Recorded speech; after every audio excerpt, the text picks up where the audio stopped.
प्रत्येक मध्यमवर्गीय घरामध्ये आपण गृहिणींनी काही खास भांडी सांभाळून ठेवलेली असतात. जसं की एखादा खास डिनर सेट किंवा चहाचे वेगवेगळे डिझायनर कप.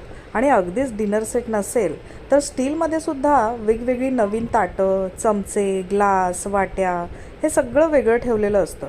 आणि घरातल्यांना ते वापरण्याची परवानगी नसते. लहान मुलं तर त्यापासून अगदी 10 कोस दूर ठेवली जातात. आणि हे सगळं कोणासाठी असतं? वर्षातून एकदा किंवा दोनदा येणाऱ्या पाहुण्यांसाठी, हो की नाही? असो, काही हरकत नाही, ज्याची त्याची मर्जी. पण माझा प्रश्न हा आहे की आपण स्वतःसाठी या छान छान वस्तू का नाही वापरत? आपण आपल्या मेहनतीच्या पैशातून छान शोधून पसंत करून काही वस्तू घेतो, तर त्या अशाच न वापरता कपाटात बंद करून ठेवणं आणि त्या वापरण्यासाठी पाहुण्यांच्या घरी येण्याची वाट बघणं मला तरी नाही पटत. मला वाटतं एखादी छानशी रेसिपी बनवावी आणि एका सुंदरशा प्लेटमध्ये सजवून स्वतःसाठी सर्व करून घ्यावी.